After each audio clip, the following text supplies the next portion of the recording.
of it.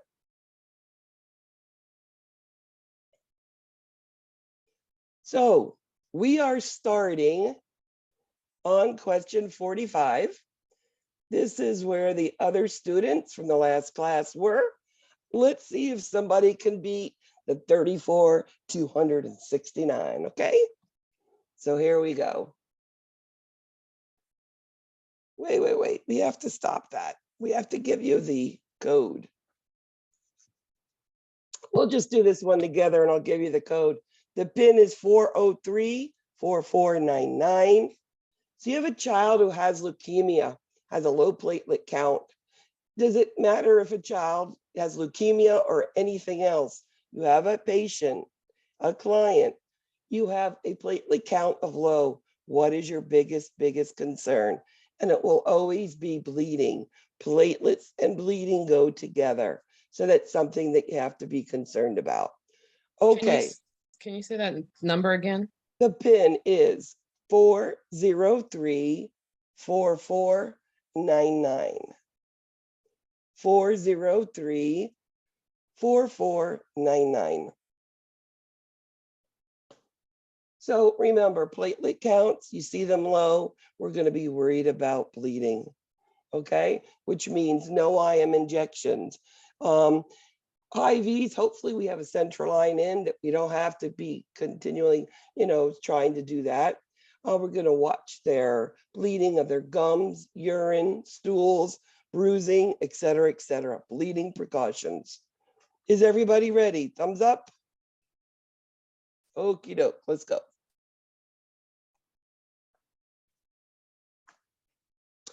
Child starts with a nosebleed for no reason. What action should you do first?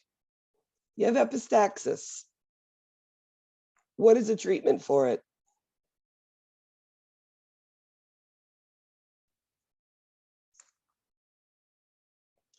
And what we do is we take the thumb and the forefinger, pinch it, and we lean them forward so they don't swallow the blood. So it can come this way, okay? And that's a treatment. If after 10 minutes they're still bleeding, they need to seek medical attention. An 8-year-old semi-conscious boy is brought to the ER. Blood sugar is high, potassium's high, low pH, HCO3, your bicarb's 15. What's the priority action? What are you going to do first? I mean, put them in the bed for sure, but what's number one? Well, it actually is two. You're right, Brian. We're going to, the number one thing is start an IV and get a bolus in there. As the bolus is going, it's regular insulin IV. It's the only insulin that can go IV. And we will monitor blood sugars very, very carefully. We won't do anything about the pH. We're not going to give bicarb, none of that. Once we get that blood sugar down, and everything else is going to correct itself, okay? So start an IV and give insulin IV. A child is admitted with hypoparathyroidism. What findings would you see that needs to be reported to the healthcare provider? What does the parathyroid gland do? What does it monitor? And once you know that, what is that responsible for? That makes sense to think that way, doesn't it? It's all about calcium. Calcium, magnesium, think of muscles. Think of muscle spasms, contractions. It works on that. So if you have hypoparathyroidism, low calcium, you are going to see muscle weakness, okay? So that's the way that question, you need to think about it. A 2.5-year-old child status post epispadias repair yesterday wants to play. What would be appropriate to let them do? I mean, you can't stop a kid from getting up and moving out of bed. They're going to. Kids play. But what is safe? What is an epispadias? See, these are things you need to think when you're ripping this question apart. So they've just had The opening to the penis instead of the urethra on the end is up top. They've used the foreskin, they've splayed it down the center, opened it up, corrected it, put a stent in there, and sewed it up. We don't want to disturb that. That little catheter in there, we don't touch. All it is to keep the urethra open and keep it patent. All we make sure is that tube is inside the diaper so it doesn't leak everywhere. Now, we don't want that touched. We don't want it played with. No riding a bike. You're not going to play catch because a ball could hit them there. Not a rocking horse, but putting a puzzle together, playing a video game, coloring, playing cards, board game, all of that stuff is good, but make it appropriate for the child with the diagnosis he has. A child has too small respirations due to DKA. The increased respiratory rates trying to compensate for what acid-base alteration? So, the body's pretty neat. When something's wrong, it tries to fix it, especially in acid-base issues. So in DKA, you have metabolic acidosis. So the way to correct it, instead of metabolic, is going to be respiratory. And you're going to go respiratory alkalosis, right? So you have metabolic acidosis. The lungs are trying to create, by those slow, like blowing off type of respirations, you're trying to create respiratory alkalosis to try to correct the acidosis. The body's pretty cool that it does stuff like that, tries to make it better. When talking with an adolescent regarding personal health concerns, which is most important? You have an adolescent and you have to talk to them. And we know adolescents, are they going to listen? Right? But if you started off by breaking the ice, asking them if they're listening to music, what they listen to, or they're wearing neat sneakers, or maybe they got, their hairstyle's pretty cool, talk to them about it. Then they're going to open up. Then you start talking to them. The most important thing is to let them talk with you. Give them that opportunity to be able to share, and don't look surprised, because adolescents do some crazy things and it can shock you. Don't let it. Try to, mock that so that they don't see it. Sometimes I'm like, okay. What procedure's priority to keep the lungs of a child with cystic fibrosis open? So we know cystic fibrosis is about dietary and fat and the small intestines, and it's also with the lungs. It's all about extra mucus, clogging everything in there. So with cystic fibrosis, that chest physiotherapy is the most important. They need to have aerosols at least twice a day. They're going to get the young kids, those vibrating vests. They're going to have that chest CPT, postural drainage. Keep that thick, clogging mucus in there open and fluid so that they can breathe. It's like a big petri dish, I call it, in there. In school age, conflict of industry versus inferiority. What does industry mean? Now, I've warned you. There are at least 4 questions on your HESI regarding your theorist. They love school age Erickson and they like infant Erickson. Those are 2 big ones. So make sure you look at these before your HESI. Now, industry, they like to do things, they like to do it well. They're proud of it. So that's a task, whether it's playing ball or whether it's the best math person there in their class. Now, the inferiority is what they can't do. And they want to do everything well, but they can't. So if they can't do math, but they can play ball, that not being able to do math is like, oh, I wish I could. They feel inferior. So industry, task, inferiority is, I can't. Multi-select. A child with a rash, fever, joint inflammation has rheumatic fever. Teaching should include what? So now you've been diagnosed. They know it's rheumatic fever. So how are we going to treat this? And treating it means what?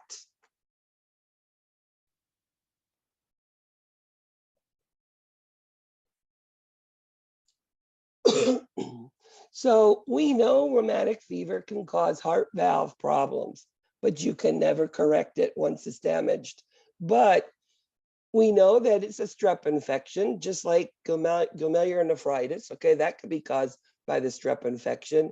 It's going to require long-term antibiotics. But the rash, the fever, the joint, the chorea, all will go away in treatment. The only thing is that valve will never come back. Probably surgery or watching it closely will need to be done. Contraindication to administering the varicella vaccine to an adolescent. Well, it doesn't matter if it's an adolescent, a child, an adult. When don't you give varicella vaccine? And why is a varicella vaccine different? It's a live vaccine.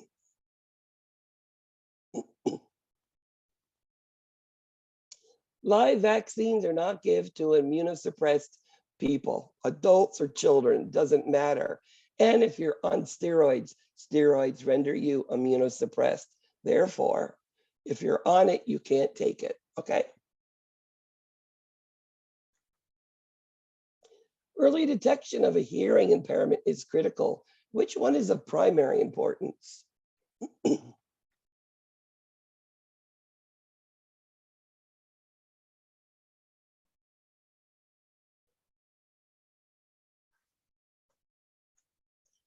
So if you can't hear, you can't speak. Okay, so if we're seeing a child mumbling speech, we need to check that hearing. In helping a child to adapt to a hospitalization experience, the best approach is what? Especially your younger children, they don't want to go to a hospital. They're afraid. I mean, what are these people going to do to me? All they do is want to stick me and give me needles. But if we can put this child on a routine similar to home, that's one area they don't have to be afraid about. The other areas, it's up to the nurse to get on their level, their developmental levels, and to explain things and show things on dolls, let them touch equipment. It's all part of it, but that routine is very important. When they wake up, when they go to bed, when do they bathe, what do they eat, and try to keep the diet as close to home as you can. It just gives it comfort. When assessing vision on a child, the healthcare provider would use a Snellen chart at what distance? And what happens if they can't see at that distance? You're going to tell the healthcare provider, right? Because something's going on, the vision isn't good. Do they need glasses or is it something else? Referrals for cognitive impairment should occur when I have a child who's, not mastering motor skills. They're not turning over, by 8 months. They're not sitting up by a year. What's going on? Well, as soon as we realize that they are delayed, we need to start early intervention, speech therapy, occupational therapy, physical therapy. Kids catch up really quick, but you got to start it as soon as you can. How would you help encourage a preschooler to be less apprehensive when taking their vital signs?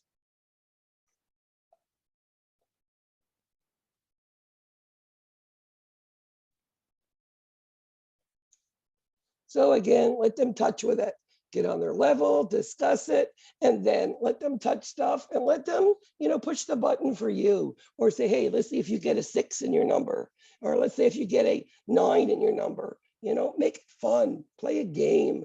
They love games. An 8-year-old diabetic child checks his blood sugar before playing soccer. It's 176. What does he need to do before playing? I mean, very important for these type 1 diabetics children that are active, that they check blood sugar so they keep safe while they're doing sports. This 176, they don't have to do anything. It's good, right? Nothing you need to do. If it was lower, eat a turkey sandwich. If it was higher, well, that's something different, but we're more worried about hypoglycemia with children in diabetes. So this kid can play, not a problem. The nurse is discussing sexuality with the parents of an adolescent with cognitive impairment. What's important? You have a Down's child who's 15, a girl. Why do you need to talk to them? Because remember, they don't know right or wrong, do they? So they need to know what a good touch, bad touch, and who to talk to, because these are the children that are abused a lot, more than I'd like to know. When assessing a newborn infant, you do not feel pedal pulses. What should the nurse do next to diagnose what's going on? Newborn infant.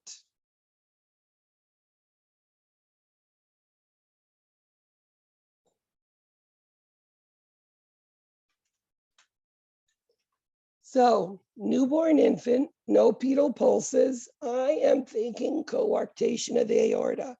How can I sort of put that into light? Well, blood's not going down to the extremities. So, blood pressures up top are going to be higher, and blood pressures down low, because the blood's not going, are lower.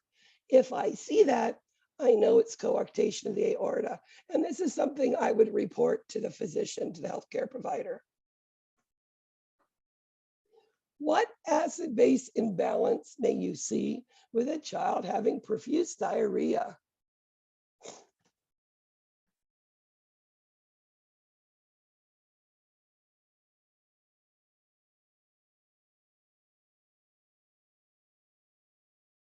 So if you have diarrhea, you're losing a lot of alkaline because of the enzymes that are used for digestion. So you're getting rid of alkalines, so you're left with acidosis. Now, if you're vomiting, you're getting rid of acid. So you're going to have metabolic alkalosis. So there's a difference between vomiting and diarrhea. A multi-select. An infant that's not passed meconium stool within the first 24 to 36 hours, what would you assess for?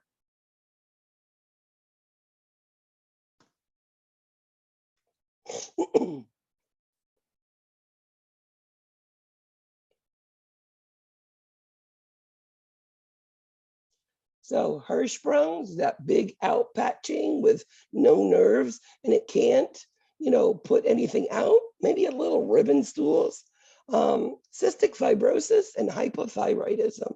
And they all need to be treated as soon as we find out. So stooling on a newborn infant is very important. A child with sickle cell disease would most likely exhibit what signs and symptoms of a crisis? I mean, when they come into the doctor, to the ER, usually what gets them there?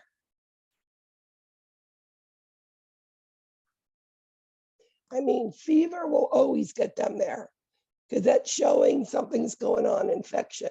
But it's usually pain. Pain is what gets them there because it hurts. And they're going to require some IV morphine usually on these children because it hurts that bad.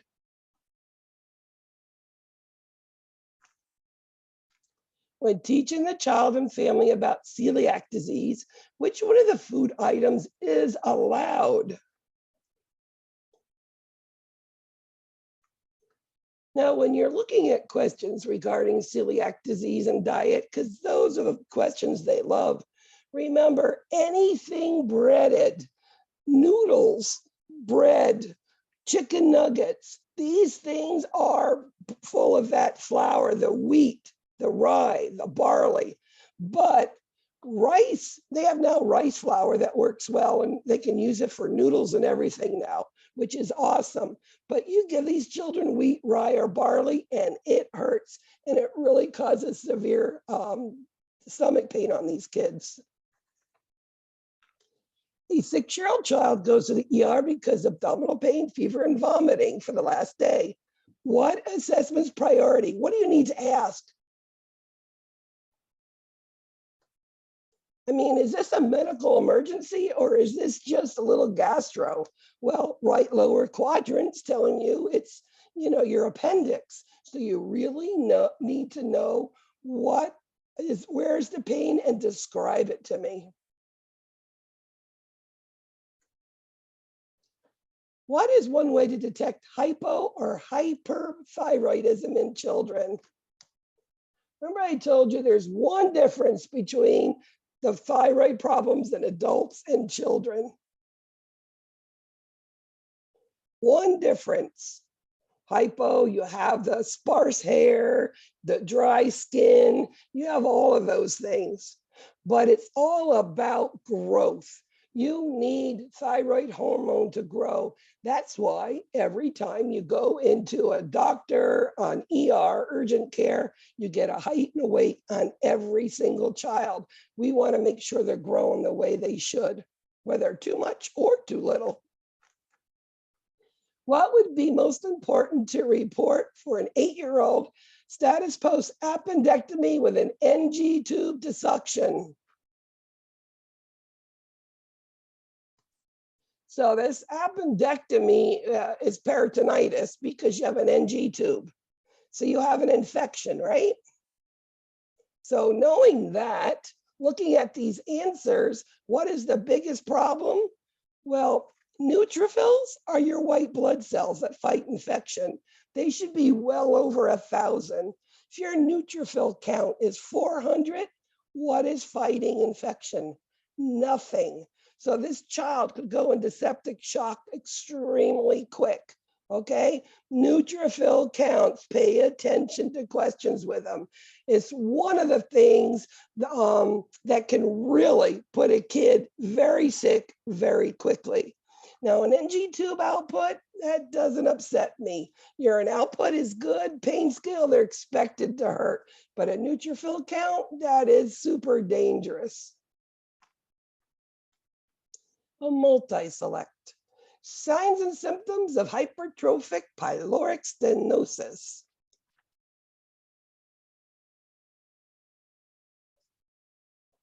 Remember, these are your infants, about 3 weeks to 3 months old. They're very small. And they come into the doctors or the ER complaining their child's vomiting, and then they're fussy because they're hungry.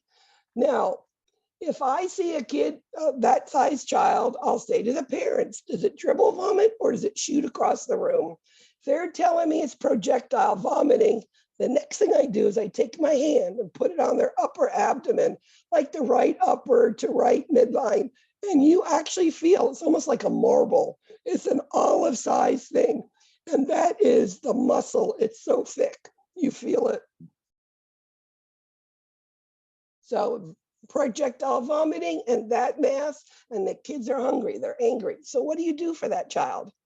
NPO, and because it's a small infant, you're starting an IV, giving them fluids with sugar in it until they get to the OR. A multi-select. A child with chronic kidney disease has renal osteodystrophy. What outcomes would you see if you have a child with renal osteodystrophy?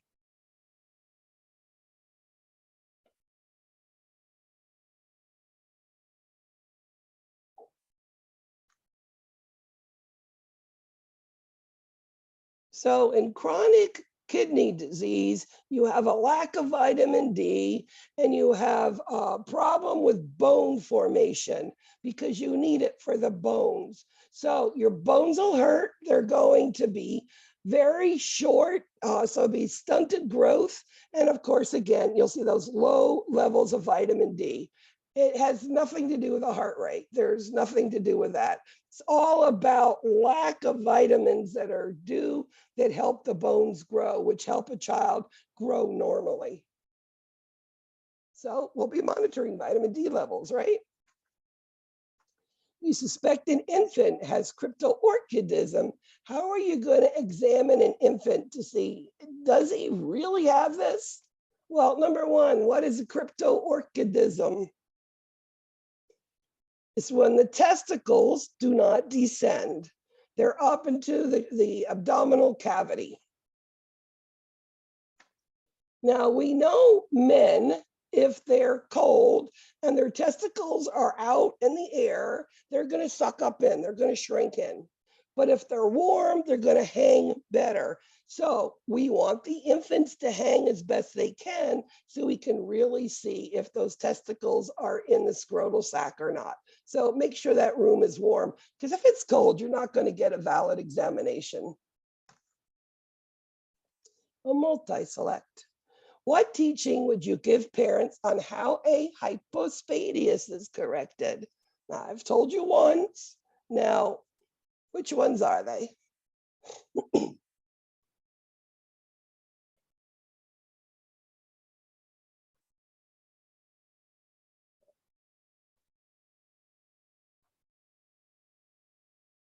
So the hypospadias is where the hole is on the underneath of the penis, doesn't come out the front of it. And they use the foreskin under general anesthesia. They splice the penis open, okay? There's pictures that I did have on the review that you saw. They just splice it open. They put in a catheter of some sort for the urethral opening, and they leave that in for like 2 weeks. Now, one of the big things about hypospadias, epispadias, is some cultures like Jewish people. They like to do this, Brits, or what's it called? Well, they like to, do the rabbi doing the circumcision. They need that skin. They cannot do it. So it can be a big deal for them, but explaining to them why that they need to correct the penis so it works correctly, they'll understand it a little better. And that stent, just keep it in the diaper so you don't get everything wet. That's all you do it, nothing else. A child has nephrotic syndrome. They're given albumin and Lasix for fluid overload. What would you see when you gave albumin and Lasix? Furosemide. Remember, nephrotic syndrome, there's a lot of edema and there's swelling. It's all into the extracellular space. It's interstitial. You're swollen. And the albumin you give, it'll pull fluids back into the vasculature, and the furosemide, Lasix, is given, and that all of a sudden will get rid of all that fluid. So what do you see? You get rid of the fluid by increasing the urine output, so then edema's decreased, and of course your blood pressure is also going to be decreased.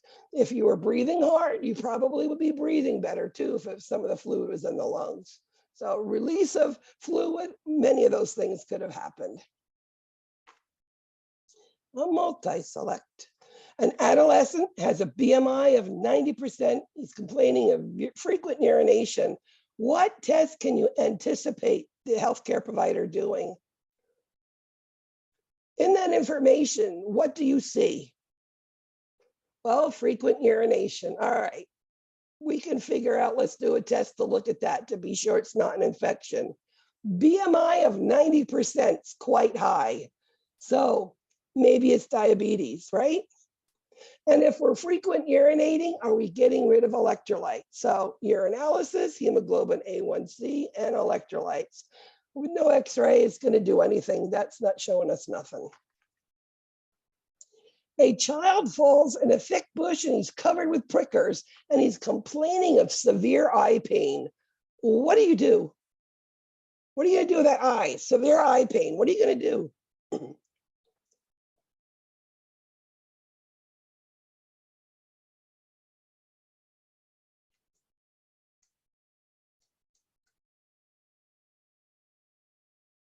So if it's in the eye, we're going to leave it alone. We are going to just put patches on both eyes and get them to a pediatric ophthalmologist, pediatric ER, and they need to take care of it. You will not flush it, leave it alone. You could create more problems in there, okay? and you never pull it out. You don't know how far it's in there, and you could cause a vitreous humor to escape. You can, absolutely destroy an eye, which you don't want to do. So just cover it, medicate for pain would be nice, and then send them to the ophthalmologist or pediatric ER. What teaching should be done for an adolescent with Hodgkin's lymphoma getting chemo and radiation? Well, an adolescent's getting chemo and radiation. So what's one of the side effects that can occur?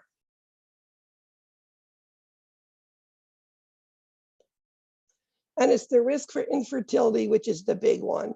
Yeah, it does cause general malaise for sure. Hoarseness? No, only I get the hoarseness in this time. It's not really going to do that, but it is that risk for infertility is that big teaching that they could have a possibility of not being able to have children. A 2-year-old goes to the ER with inconsolable crying and painful abdomen.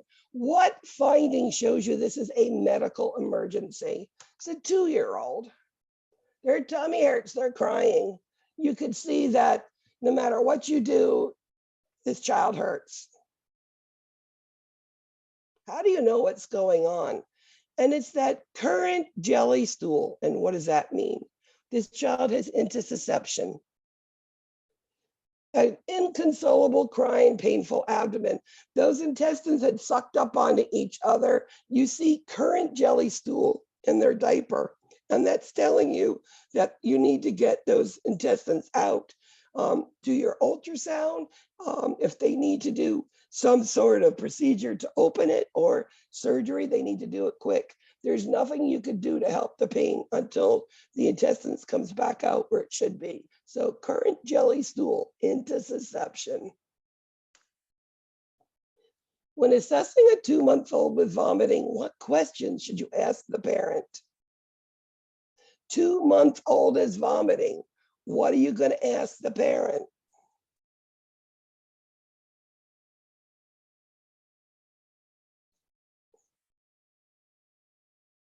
So is it pyloric stenosis or is it GERD?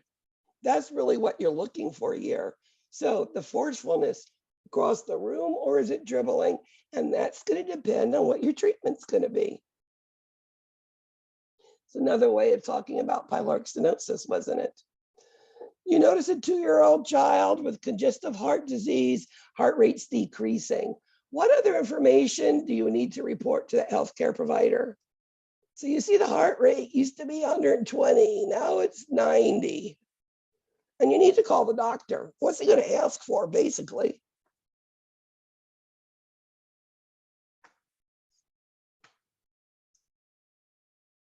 So congenital heart disease, heart rate's going down. What's the blood pressure? Am I perfusing this child? That's the first thing. Urine output is actually really good. Respiratory rate is good. O2 sats for this child is fine. In fact, for some of these congenital heart disease, it's actually great. But that blood pressure, 68/44, that's low. This kid is going into shock and needs something to help support him. Well, multi-select. Why do we give aspirin therapy to a child diagnosed with Kawasaki disease? Well, what is Kawasaki disease? Systemic vascularitis. We're mostly concerned about the coronary arteries and them getting, these areas that could blow out and rupture. And our biggest thing with aspirin is, remember, aspirin is an NSAID, so it's inflammation, but also it thins blood, so it prevents clots. So aspirin is extremely important with Kawasaki disease. We give aspirin and IVIG, remember?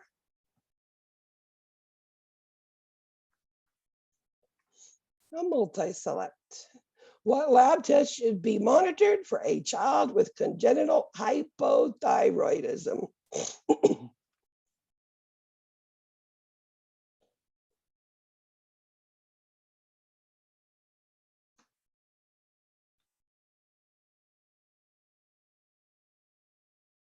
So TSH and T4. TSH is high, the T4 is low. T4 is high, the TSH is low. They're converse. One's up, one's down. Remember that. I'll multi-select. When entering the room of a child, the child becomes stiff and the arms and legs start shaking. What do you need to do? What's your priority actions?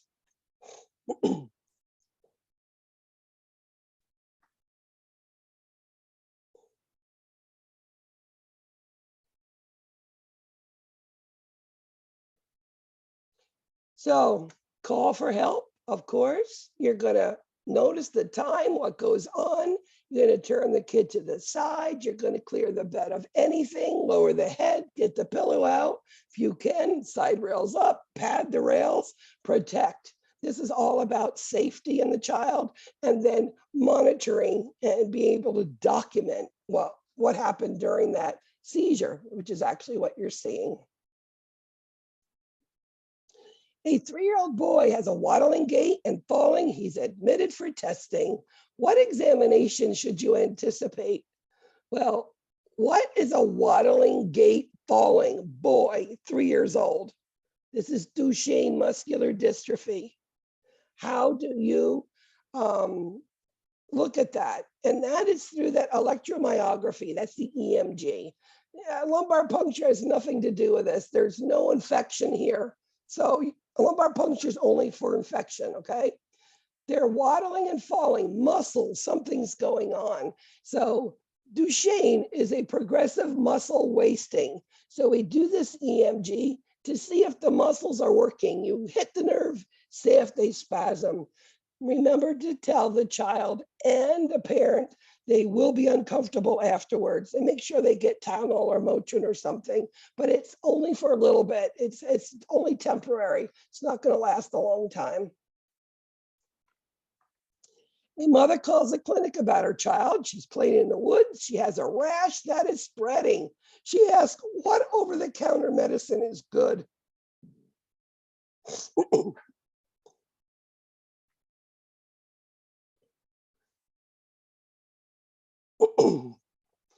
So the thing about getting a rash and it's spreading, you don't know if this is anaphylaxis, an allergic reaction, or if this is just poison ivy, okay? So the proper answer, get medical attention, okay? Don't ever say it's okay just to get an over-the-counter something, okay? Think about it. Rash that's spreading. You don't know respiratory status. You don't know if they were on medicine. You don't know the whole history.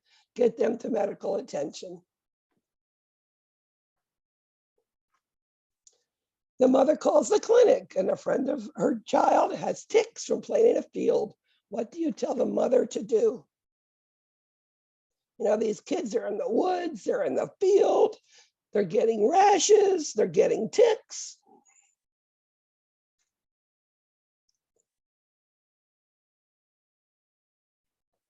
So all you do is tell on dresser and look around for ticks. And if they're there, try to take a tweezer and pull the whole tick out. If they can't, they need to get to the doctor and he needs to get it out for you, because we know Lyme disease, bullseye rash, all of those things can occur. So the first thing is to examine the body. An adolescent goes to the school nurse complaining of ringing in the ears. What exam should she do first?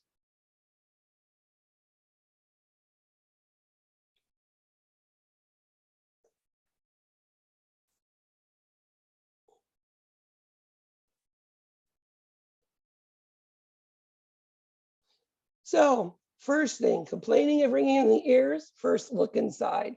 I've actually seen cockroaches and ants inside ears before. I've seen it. And it's like, you look in the ear, you're like, oh, you drop the otoscope and run. And how do you treat that? Actually, you put oil in the ear and they flow out and you take them out. But it could be just that. Don't assume it's something about the earbuds. Don't look about anything else. First, look at it, see it, inspect it first, and then do all the other stuff, okay? And last question, and it's a multi-select. An infant's being discharged after 14 days of vancomycin. What teaching should be included to the parent about this? What do you need to look for after being on vancomycin for 14 days? It's an aminoglucoside. What are side effects? What are things you have to worry about? And you'll be checking, are they hearing, right? Because it affects hearing. Also, it affects the kidneys. So making sure they're still urinating with wet diapers, 2 important things. Trough level, stuff like that really is not going to make a difference, but checking for the side effects of vancomycin are important. And here we did. We made it, guys. Number 3. Whoa, T from this class. Good job, T. And Marjuji was for the other class. And Z from the other class. But we had fun, didn't we? Abby and Suzette also. I want you all to sign your attendance attestations. I appreciate working with you all. It has been a pleasure. I don't see you again, but if you need me, send me a message. I'm always here. So I wish you good luck in your HESI. If you want a one-to-one for HESI, just let me know, okay? If there's things you don't get, let me know. I will help you. Thank you, guys. Thanks, Professor Bogart. It's been a pleasure. Thank you. Thank you.